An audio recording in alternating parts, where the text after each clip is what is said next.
Alright, this one is a little bit special. We've hit that period now where the designers are starting to look back on characters from, say, the War for Cybertron trilogy and think, how can we make these better? We saw it recently with Studio Series Megatron, whether it be more toon accuracy, or less greebly detail, or more advanced articulation. And yes, some of these may be down to subjectivity. People might like the greebly detail, but it looks like we've taken a step towards that cartoon accuracy standpoint that the Masterpiece line has been so fond of. Bringing the Studio Series line into contention with some of the best Transformers figures of all time. And without spoiling things, I think that's a pretty good description of this guy.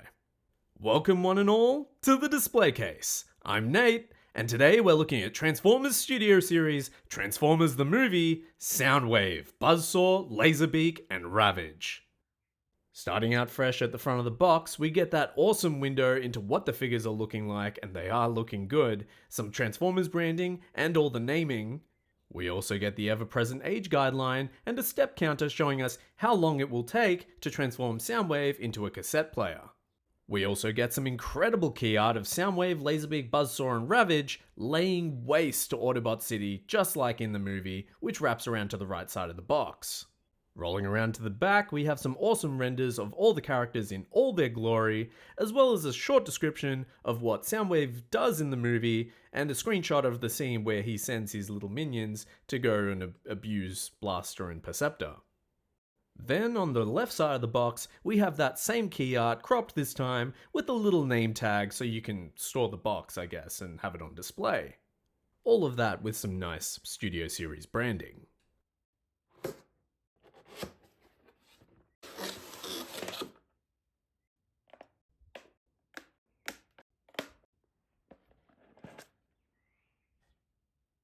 Okay.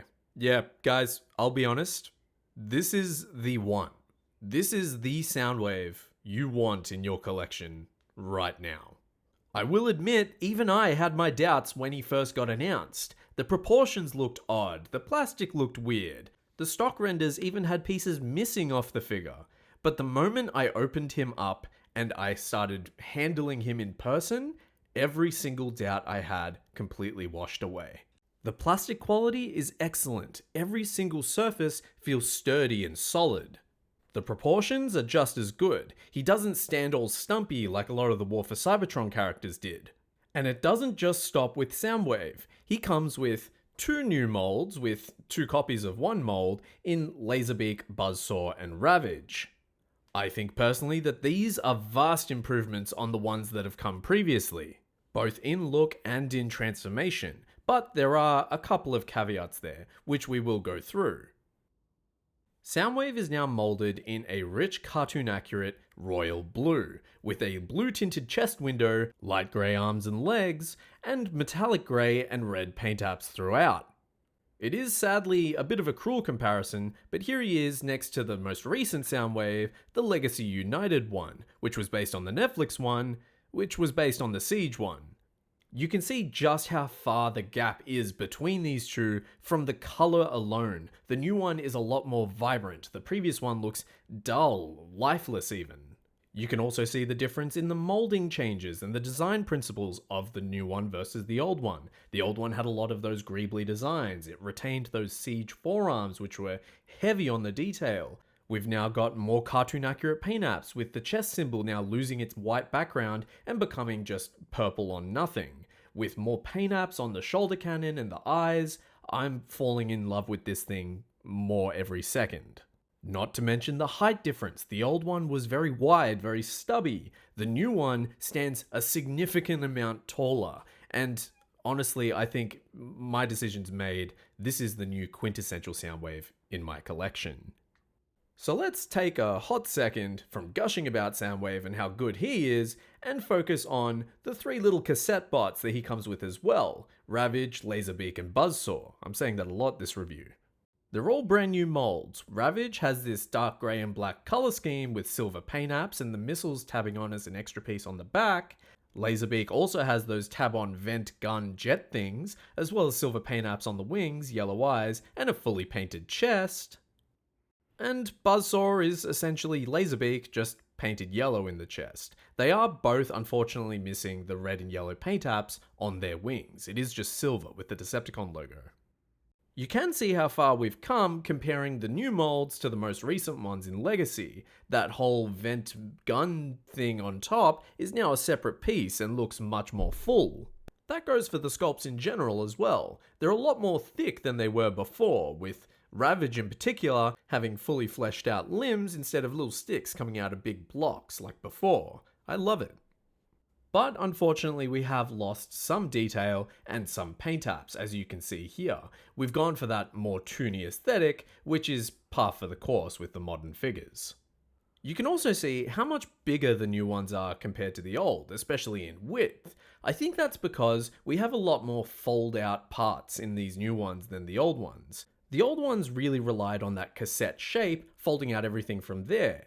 The new ones, conversely, take advantage of all available space. Every piece transforms into a certain part of the robot it's meant to be, with the added benefit of those plug-in pieces that we started getting with that More Than Meets the Eye Perceptor pack. It is parts forming, but it is also a good solution to having that aesthetic without compromising the figure itself, which I do appreciate. Speaking of those added pieces, there is a little bit of assembly that's required when taking them out of the box. The two Condor bots come with this little 5mm peg piece that has two holes in it, which you can attach the little missile pods to, or the vents? The jets? I'm not quite sure. Either way, both of them plug into this using little pegs, which then also have little pegs on the bottom of them, coinciding with little holes on the top of Laserbeak and Buzzsaw. These just tab in and stay in pretty securely.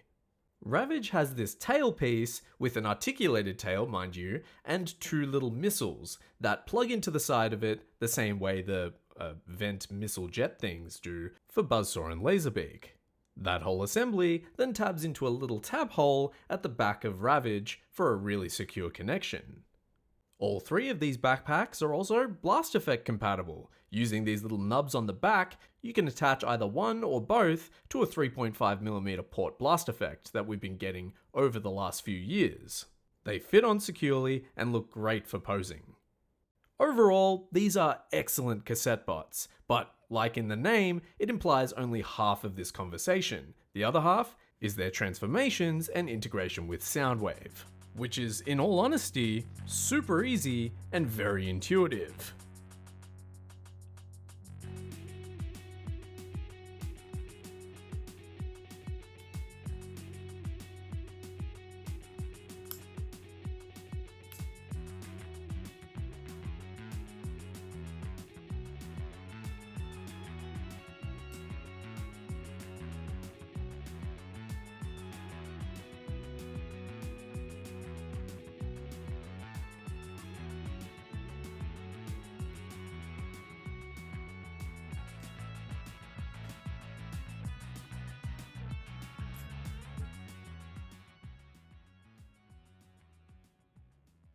So here we have them in their cassette modes, and if I'm honest, there are less cassette features in these overall than there were in the previous versions of these characters. In fact, I think the only way these new ones look more like cassettes than the old ones is the presence of those molded in cassette tab holes. The older ones definitely have a lot more in terms of paint deco and detail, whereas the new ones look a little bit more like just figures turned into rectangles. There are also things you can do with those extra backpack pieces. Because they all have these little 5mm ports on them, you can attach them to Soundwave in a variety of ways, either on his shoulder, on his back. You can even really plug it into his hands if you want to, so he can hold them as weapons, but it's definitely not the most powerful or impressive look that Soundwave has ever had. But there is also Soundwave's party piece with these cassette bots. As always, his chest can open up and you can store them inside, well, one at a time. Just like other releases of Soundwave, that button on his shoulder opens up his spring-loaded chest panel, which can hold one cassette. You simply slide it on in there and close it up with a satisfying click to keep it safe. I really also like how putting different cassettes in eventuates in a different look for Soundwave. For example, putting in Ravage has a black chest with grey accents, Buzzsaw with yellow, Rat-Bat with the purple, Frenzy with the red, blue and black, and Rumble with the lilac blue combo. You can also put the old cassettes in as well, considering they're all made to the same size, and it doesn't look too bad. Overall, it is just incredible to see a whole team of Soundwave's cassette bots all together, and especially in the same line in the Studio series. I'm sure there'll be more in the future, but it took us a long time to get here, so I'm going to appreciate it. Soundwave also comes with some accessories of his own. Namely, the two blasters that double as batteries for his cassette mode. One that has an extendable blaster piece that you can pull out and then directly slot into his hand, and another that has additional paint apps on the front of it like a little missile pod that slots directly into his shoulder, forming his sonic shoulder cannon. And that looks awesome. The hand cannon is compatible with blast effects, you just slide one right on there, but for the shoulder cannon, while it does have a hole in the middle, it doesn't fit any of my blast effects that I have in my collection. If you know of one that can fit into this thing, let me know, because I would love to have blast effects coming out of it. So yes, this Soundwave looks and feels amazing, but I am also very, very happy to say he is also one of the most posable figures I have across my entire collection. Because of just a few additions Hasbro have made to this thing, it's probably even one of the most posable Soundwaves of all time, one from Hasbro anyway. And I would love to see this trend of more articulation points being added to figures continue into the future. He's got a ball joint at the base of his head that can look up, down, tilt side to side, and rotate all the way around. A shoulder that can rotate all the way around as well as raise above 90 degrees, which is awesome. He's also got a very tight bicep swivel, as well as a snap-in butterfly joint that goes 90 degrees forward and 90 degrees backward, but more for the transformation. Some incredible double-jointed elbows that you really have to actually put some force into. He's also got fully rotating wrists, as well as opening and closing hands. All of that with a fully rotating waist. Hips that can go all the way forwards, backwards, or even sideways. A full thigh swivel. A 90-degree bend at the knee.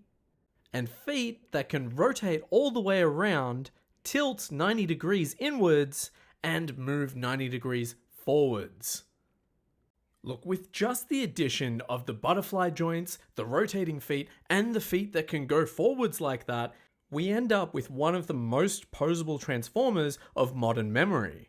Our other 2.0 release this year, Studio Series Megatron, had these as well, and he was awesome because of it, so I can't wait to see what they come out with next.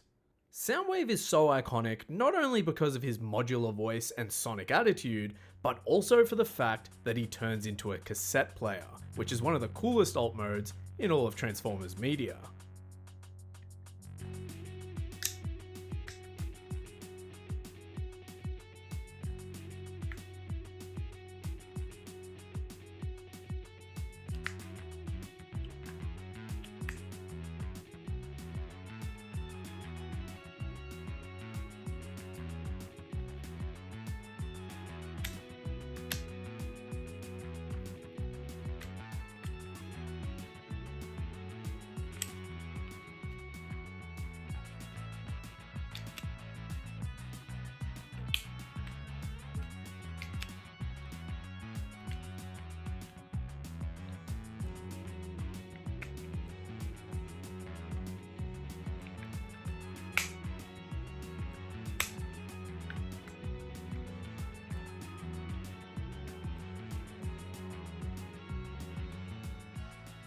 Soundwave's cassette player alt mode here is very aesthetically pleasing. Every surface is smooth, you get that beautiful royal blue throughout, and the little pops of silver, yellow and purple really make it stand out on a shelf. Unfortunately though, it is missing some paint apps. The silver stripes down the bottom are just completely absent where they should be, as seen in the movie. Luckily, the figure's so good, I'm actually willing to overlook that. I really love how in the transformation it includes the two battery blasters which slot into Soundwave's back, and then subsequently get covered up by the backplate. It's an awesome piece of accessory storage, and I really hope that more characters do this sort of transformation and weapons implementation in the future. Plus it makes for a clean looking back. I also really like how Soundwave's knees push in to make this really clean looking side profile for the cassette player. And I know we just stopped talking about them, but the cassettes have the same level of functionality and aesthetic as they do in Soundwave's robot mode. You just slide them in and close the thing up with a satisfying click. And I will say, even without the silver stripes at the bottom, the new Soundwave in cassette player form looks infinitely better than the previously released Legacy United version. The new one looks smoother, all the panels lock in together, it's a more streamlined profile than the old one ever was. Not even talking about the color changes, with that two-tone blue on the old one. The back of the new one also looks a lot cleaner, it's not just two arms plugged in together, it's two arms with a flat panel in between and batteries in the middle. It's probably the best we could have asked for from Hasbro. With its new toony aesthetic, the new one looks like it was perfectly made to sit right next to Studio Series Blaster as well. These two are like ice and fire, two sides of the same coin, and I'm so happy that we have now versions in the collection based on the G1 cartoon. And I keep saying this, but I really can't wait until we see more characters from the War for Cybertron trilogy in this new style. You can also turn him into his iconic lamppost mode from the first episode of the G1 cartoon by folding his shoulders up, his arms all the way in, and then rotating his waist and having his legs rotate around the other way. It's not an official mode, but I think it looks really fun and it's just a cool thing to be able to do. So what are my final thoughts on this new Soundwave? I think that in every category, this character and this figure just excels. Soundwave is one of the most, if not the most, iconic Decepticons in all of Transformers history. And I feel like what we're seeing here is what happens when Hasbro decide to lock in.